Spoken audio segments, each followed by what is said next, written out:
Ya. Buen día, chicos. El tema de hoy se denomina interacciones biológicas. Bien, ¿qué entendemos por interacciones biológicas? Todos sabemos que el ambiente y los seres vivos están en mutua relación. El ambiente influye sobre los seres vivos y estos, a su vez, por el ambiente y otros seres vivos. Estos factores determinan las adaptaciones, la gran variedad de especies de plantas y animales y la distribución de los seres vivos sobre la Tierra. Bien, el día de hoy pues veremos las relaciones existentes entre los seres vivos y su medio ambiente donde estos se desenvuelven. Vamos a tratar sobre las relaciones intraespecíficas e interespecíficas. Bien, interacciones biológicas. Las interacciones biológicas son pues las diferentes relaciones que se dan entre los seres vivos y el medio ambiente. Entre estas tenemos relaciones intraespecíficas. ¿Qué son las relaciones intraespecíficas? Son las relaciones que se establecen entre los individuos de una misma especie. ¿Bien? Entonces, como las sociedades y las competencias, que permiten formar grupos para migrar, alimentarse, defenderse o reproducirse. Bien. Veamos en cuanto a sociedades. Hay animales de la misma especie que se agrupan para vivir juntos y compartir un trabajo. ¿No? Por ejemplo, vemos a las hormigas. Observamos entonces las láminas. ¿Ve? Las hormigas obreras. Vean cómo ellas viven en sociedades y cada una de ellas tiene un trabajo. ¿No es cierto? Las hormigas obreras salen a buscar comida, mientras que las hormigas soldados las protegen de sus posibles captores. ¿No? Se ve claramente pues cómo ellas trabajan en sociedad y cada una de ellas desempeñando una función específica. Ahí tenemos, por ejemplo, también, ¿no?, las abejas, ¿no? Un panal de abejas en la que cada una de ellas también tiene una función, ¿no? Las abejas obreras que salen a recolectar la miel, la abeja reina que es la encargada de la reproducción y los zánganos. Bien, también ellos viven en sociedades, cada uno de ellos con una función específica, ¿cierto? Competencia. A ver, hay bastante competencia entre los seres vivos de una misma especie, sobre todo cuando hay pocos recursos. Los individuos de la misma especie compiten entre sí, ya que tienen el mismo nicho ecológico. ¿Bien? Entonces, el recurso escaso puede ser, por ejemplo, el alimento, el territorio o por la pareja. ¿Ya? Mire, ahí están los ejemplos. Por ejemplo, tenemos a dos alces luchando, dos alces machos luchando, por ejemplo, por el territorio, ¿no? O por una hembra. El que gana se quedará en el territorio y con las hembras que están en dicho territorio. Por competencia. Ahí tenemos, por ejemplo, a los carnívoros peleando entre ellos por el alimento también. ¿Cierto? Ahí en la otra figura tenemos la lucha por el territorio, ¿no? Están los lobos, ¿no? Lobos, diferentes razas, peleando por el territorio, ¿no? Los zorros, por ejemplo. También los zorros Los zorros machos también establecen su territorio luchando entre ellos. Por ejemplo, como están viendo en la figura de la derecha. El vencedor gana un territorio y todo lo que se encuentra dentro de él. Sobre todo las hembras para la reproducción. Es tipo competencia. Cuando hay competencia entre la misma especie. Entre la misma especie. Ya no olvidamos eso. La competencia se da en esos casos. Relaciones interespecíficas. Bien. Estas relaciones, alumnos, en los ecosistemas, los seres vivos de distintas especies interactúan a través de estas relaciones interespecíficas. Ya acá se da a través de distintas especies. Interactúan a través de relaciones llamadas interespecíficas, que pueden resultar beneficiosas o perjudiciales. Veamos algunas de estas relaciones interespecíficas. Por ejemplo, la simbiosis. La simbiosis, alumnos, es una relación de estrecha convivencia entre seres vivos de distinta especie, con el fin de obtener algún beneficio. Existen diferentes tipos de simbiosis. Tenemos el mutualismo, el comensalismo y el parasitismo, ¿ya? Bien, entonces, no olvidemos entonces la simbiosis. Veamos brevemente lo que es el mutualismo. Cuando dos especies se benefician, pero no dependen obligatoriamente una de la otra. Ya pueden seguir viviendo sin la relación. Mucho cuidado, ¿ya? Mutualismo viene de ayuda mutua, de ahí el nombre, ¿ya? Mutualismo. Dos especies se benefician mutuamente, pero no dependen obligatorio una de la otra. Mucho cuidado con esa característica, ¿ya? Pueden seguir viviendo sin la relación, no hay ningún problema, ¿ya? Por ejemplo, la simbiosis entre algas y corales, ¿ya? La simbiosis, por ejemplo, entre algas y corales, ¿no es cierto?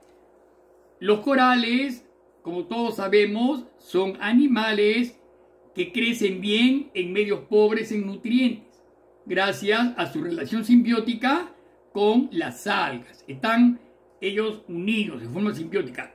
Estas algas, les da comida, los provee de comida y oxígeno. Y los corales dan a las algas sustancias de desecho como nitrógeno y dióxido de nitrógeno. ¿Ves? Una ayuda mutua, ¿ya? Yo te doy y tú me das, ¿no es cierto? Vuelvo a repetir, no olvidemos esta relación simbiótica entre algas y corales, ¿ya? Entonces, las algas le dan comida y oxígeno a los corales y los corales le dan desecho como nitrógeno y dióxido de nitrógeno, ¿no? Es una ayuda mutua, ¿cierto? Otro ejemplo de mutualismo es el pez, el pez payaso que le dicen, por ejemplo, ¿no? El pez payaso y la anémona de mar, ¿no? Seguro que, bueno, ustedes habrán visto este ejemplo de repente en muchas ocasiones.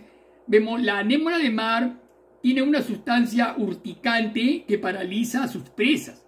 Por ejemplo, ¿no? El pez payaso se beneficia de esta relación, ya que obtiene protección por parte de la anémona de mar, ¿no? Y además alimento, porque diariamente libra a la anémona de pequeños parásitos y suciedad, ¿no? Siendo este el beneficio que las anémonas obtienen de los peces payasos, ¿no? Entonces, el pez payaso se beneficia y la anémona igualmente, ¿no es cierto? Es un tipo de mutualismo. El pez payaso y la anémona de mar, ¿ya? Claro. Mucho cuidado, ¿no? Pueden seguir viviendo sin la relación.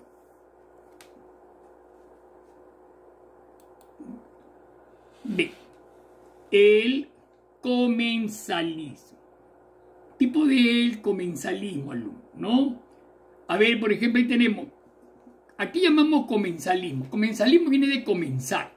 Cuando un individuo se aprovecha de otro para conseguir alimento o refugio. Mucho cuidado, ¿ya? En este caso, es diferente a mutualismo.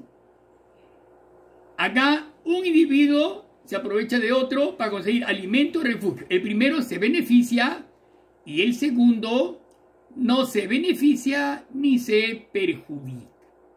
¿Ya? Miren ese tipo, comensalismo. Ejemplo, la relación entre el pececito de la plata y las hormigas, por ejemplo. Ese es un pececito de la plata, ¿no? Y está rodeado de gran cantidad de hormigas. A ver, ¿en qué consistiría esta relación? A ver, por ejemplo, las hormigas este insecto vive con las hormigas. ¿Y qué espera? Espera que éstas traigan el alimento, y una vez que las hormigas traen el alimento, ellos comen ese alimento. ¿No es cierto? Esta relación, a diferencia de lo que podríamos pensar, no daña ni beneficia a las hormigas, pues el pececito de plata solo come un poco de las reservas de la comida, ¿cierto? Él vendría a ser el comensal. ¿Ya? Se aprovecha del alimento de las hormigas, pero sin dañarlas, ¿no es cierto? Y las hormigas no se van a beneficiar, ni se van a perjudicar, ¿no es cierto? Otro ejemplo, las rémoras y el tiburón, ¿no es cierto? Las rémoras son pececitos pequeños que se adhieren al cuerpo del tiburón.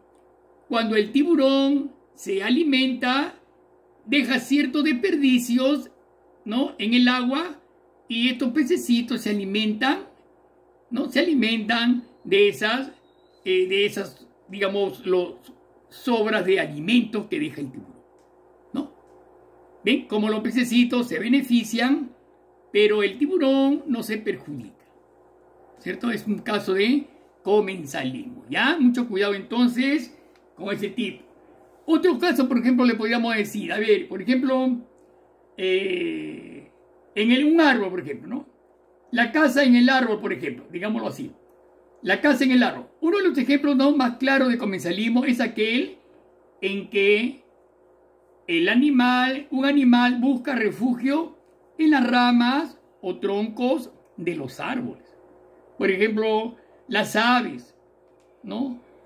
Ciertas hormigas buscan refugio en el árbol, ¿no? El vegetal, o sea, el árbol, generalmente no obtiene ningún daño o beneficio en esta relación, ¿cierto? Bien, entonces mucho cuidado con el comensalismo, ¿no? Un individuo se aprovecha de otro para conseguir alimento o refugio. El primero se beneficia y el segundo ni se beneficia ni se perjudica.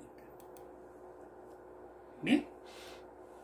Pasamos al parasitismo. Bien, alumno. El parasitismo, cuando un organismo denominado parásito vive a expensas, ¿no?, de otro, que es llamado hospedero, del cual se alimenta. ¿Ya? Mucho cuidado. Solo el parásito se beneficia. En este caso, ¿no? El hospedero se perjudica. ¿Ya? Acá tenemos algunos ejemplos. Pueden haber también dos clases de parasitismo: ectoparásitos y endoparásitos. ¿Cierto? A ver, ecto fuera. O sea, son parásitos animales que viven en el exterior del organismo de un ser vivo. Por ejemplo, las pulgas, las garrapatas, los piojos, ¿no? Y ahí tenemos un felino, un gatito, y las pulgas que presentan. Entonces, las pulgas serían los parásitos que está viviendo a expensas del gato. ¿Por qué? Porque están alimentándose de la sangre de estos animalitos, ¿no es cierto? No olvidemos que las pulgas son insectos hematófagos. Tienen aparato bucal, picador, chupador, ¿no? Pica y chupa sangre, ¿cierto? Entonces son casos típicos de parasitismo, ¿no? Ahí vemos también, vean, ese es una garrapata, ¿no es cierto? La garrapata también se alimentan de sangre y se adhieren a la piel de muchos mamíferos, gatos, de perros sobre todo, ¿no? Y se alimentan de sangre, también son hematófagos. A la derecha tenemos a los piojos, que también viven en el cuero cabelludo, ¿no? Pican y también se alimentan de sangre. Ponen una gran cantidad de huevos que se llaman las liendres, ¿no? Las liendres pues son los futuros piojos, ¿no es cierto? Entonces a todos estos pues son ectoparásitos, ¿no? No olvidemos entonces qué es el parasitismo cuando un organismo llamado parásito vive a expensas de otro, que es el hospedero, del cual se alimenta. ¿Ya? Mucho cuidado. Esos son los ectoparásitos. Bien. También no olvidemos, antes de pasar a predación, no olvidemos los endoparásitos, chicos. Así como hay ecto, también hay endoparásitos, ¿ya? Que viven en el interior del hospedero. O sea, por ejemplo, el hombre, ¿ya? Vamos al hombre, la lombriz intestinal, por ejemplo. La lombriz intestinal ocupa, por ejemplo, vive muchas veces en el intestino del hombre, alimentándose de los alimentos con los que él se nutre, ¿cierto? Entonces, esos son endoparásitos, ¿ya? Endo es dentro, que viven dentro del cuerpo de ciertos animales, ¿no? Son las lombrices, las tenias, ¿no? Son endoparásitos. Muy bien, chicos. Entonces, ya hemos visto la clase de simbiosis, el mutualismo, el comensalismo, el parasitismo. Pasamos ahora a un tipo especial interespecífico, que eso es la predación también, ¿no? ¿Qué entendemos por predación? Cuando un individuo de una especie llamado predador mata a otro de otra especie llamada presa para alimentarse. Esto se ve bastante, alumnos, se ve sobre todo en los mamíferos tipo felinos, ¿no? Por ejemplo, el león, ¿no? El puma, la pantera, el cocodrilo, todos los animales, alumnos, se tienen que alimentar. Y para hacerlo, tienen que eliminar otras especies y poder hacerlo. Entonces, aquí llamamos, solo el predador se beneficia en estos casos, ¿ya? La presa es la perjudicada, ¿ok? Bien. Ejemplo, el león con la cebra, ¿no? El león se alimenta de la cebra. En ese caso, vean, ¿no? Caza a la cebra para poder alimentarse, ¿ya? Muchas veces estos animales cazan en manada también, como las hienas. Los chacales cazan en manada, ¿no es cierto? Son animales, son mamíferos, son felinos muy inteligentes que usan ciertas artimañas para poder alimentarse. La serpiente y el sapo, por ejemplo, ¿ven? Se ve claramente cómo la serpiente está engullendo a un sapo, ¿no? A un batracio.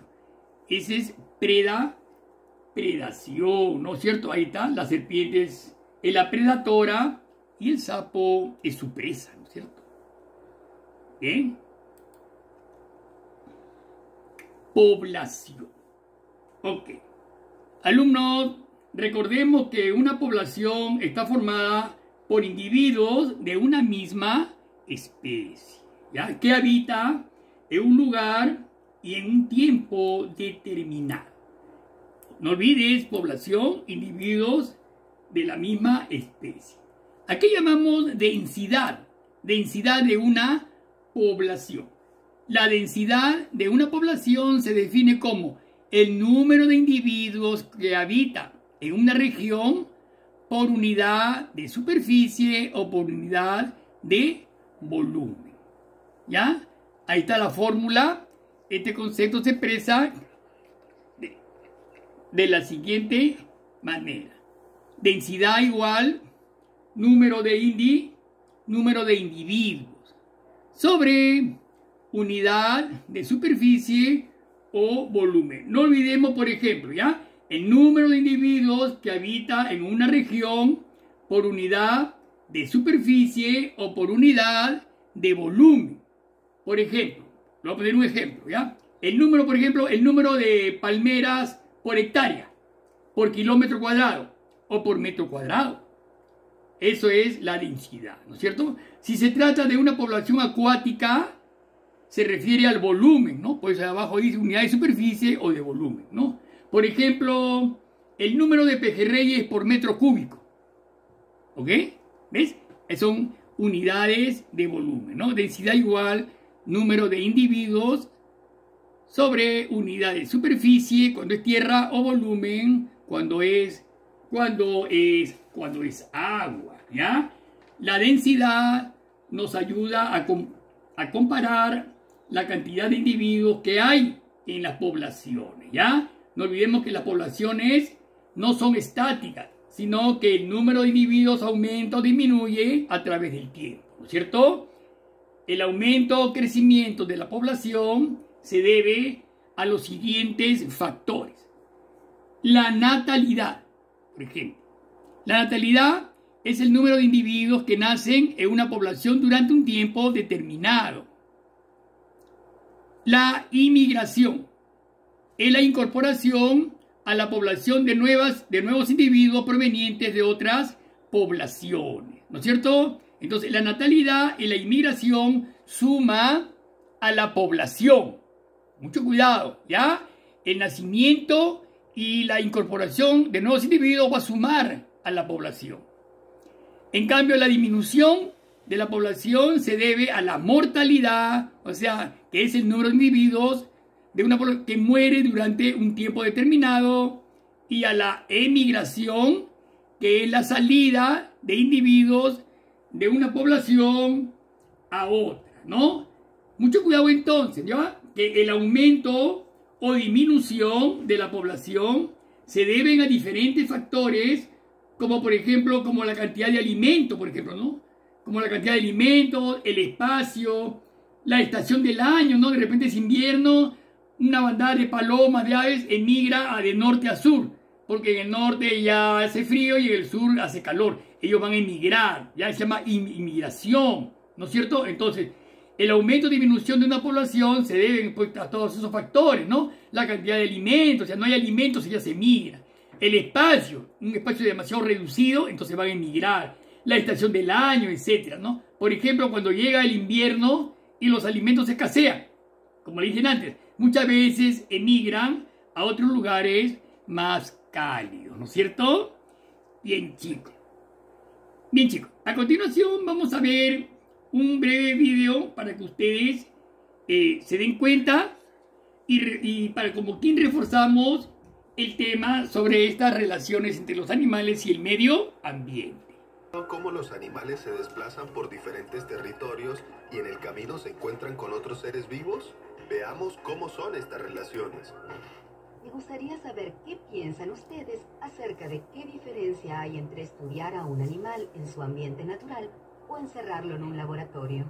En el primer caso se puede estudiar la relación que existe entre ese animal y el ambiente, pero si está en un laboratorio se lo aísla. Muy bien.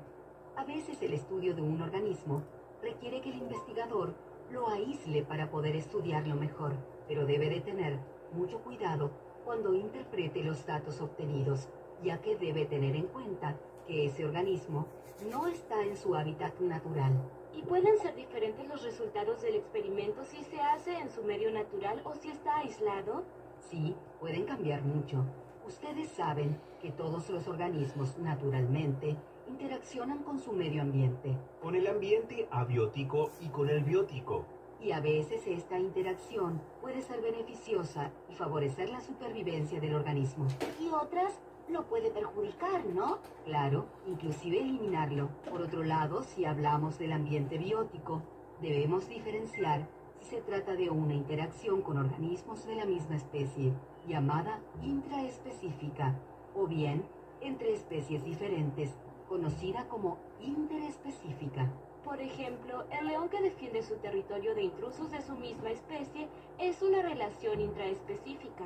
La territorialidad es un tipo de relación intraespecífica.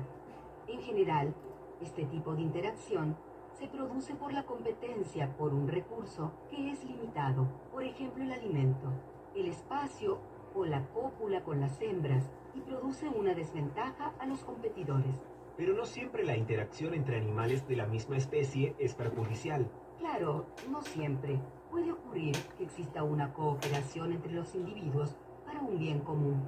Por ejemplo, cuando un grupo de cebras se agrupa y hace frente al ataque de los predadores, manteniendo a las crías en el centro del grupo, o cuando las aves migratorias forman esa formación característica en vuelo que permite que todas gasten menos energía. ¿Y quién me puede decir cuándo se produce interacción entre especies? La predación sería una relación interespecífica. Excelente.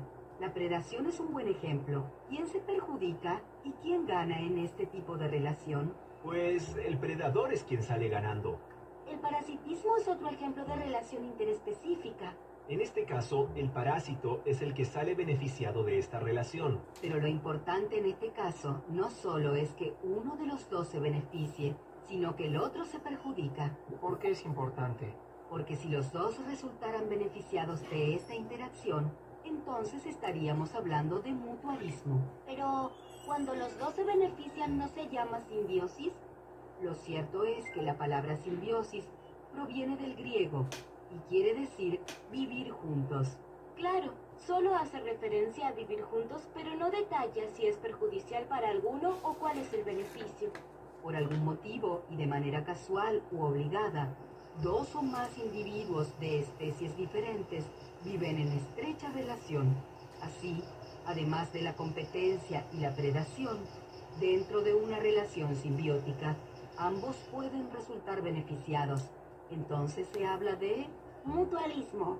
Muy bien. También si uno de los individuos puede resultar beneficiado y el otro sin un beneficio o perjuicio, como es el caso del comensalismo. Y si uno de los dos es beneficiado mientras el otro se perjudica de dicha interacción, hablamos de parasitismo, ¿no? Exacto, veo que entendieron. ¿Estás prestando atención al video? Entonces intenta responder esta pregunta. Te daré la respuesta cerca al final. Hola, Santi. Qué bueno que vinieras a hacer la tarea conmigo. Sí, traje figuras de distintas interacciones entre animales. Mira esta, qué linda foto. Eso se daba en el comensalismo, ¿no? Claro, una de las especies se beneficia, pero a la otra le da lo mismo. Como esta rémora con el tiburón, mira. ¿Qué son las rémoras? Las rémoras son unos peces que tienen una especie de ventosa sobre su cabeza para adherirse a otros peces. Son muy comunes en los tiburones. ¿Y quién es de los dos el que se beneficia? La rémora, porque al viajar pegada, el tiburón evita que otros peces la casen, pero además se alimenta de los restos que se le escapan al tiburón cuando éste a su vez se alimenta. ¿Y al tiburón no le hace nada que la rémora esté pegada en su cuerpo todo el tiempo? No, si le produjera algún perjuicio, entonces ya no sería comensalismo. Claro, sería una forma de parasitismo, ¿no? Sí, y aquí tenemos dos posibilidades, o que sean parásitos obligados o facultativos. ¿Obligados por quién? No, obligados por nadie, o en todo caso por la naturaleza. Lo que quiere decir es que o bien tienen que vivir obligadamente dentro de otro organismo, o tienen la facultad de vivir un tiempo por lo menos de manera independiente. Entonces esta pulga puede ser un ejemplo de parásito facultativo, porque no necesita vivir sí o sí sobre otro organismo. Si este te parece asqueroso, entonces la garrapata de la oveja te va a resultar peor. Sí, es verdad. ¿Esta también es facultativa? Este es un parásito obligado, porque no sobrevive mucho tiempo fuera del cuerpo de la oveja a la cual parasita. ¿Este es un caso de comensalismo como el de la rémora y el tiburón? No, este es un mutualismo. ¿Pero en qué se benefician? El cangrejo lleva un escudo urticante en el lomo y la anémona gana 8 patas.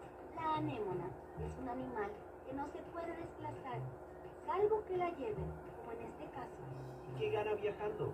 Aumenta sus posibilidades de conseguir alimento, porque cambia de lugar, pero además porque recoge lo que al cangrejo se le escapa cuando tritura su alimento con sus piezas. ¿Y es facultativo u obligado? En este caso es facultativo, porque tanto uno como otro pueden vivir aisladamente. ¿Cuál sería un ejemplo de mutualismo obligado? Este, En los árboles de mi calle hay un montón de esos. esto que parece un musgo, en realidad es la asociación de un hongo y una alga. Antes se pensaba que era una sola planta. Se la llamó líquen, nombre con el que aún se conoce a esta interacción en particular. ¿Y en qué se beneficia cada organismo? Cada uno aporta lo que produce. El hongo retiene agua y sales para que el alga haga fotosíntesis. Y a su vez el alga comparte su alimento con el hongo. Espero que... Ya, bien chicos, entonces no olvidar desarrollar las preguntas de la plataforma de acuerdo al tema escuchado. Nos estamos viendo, hasta la próxima.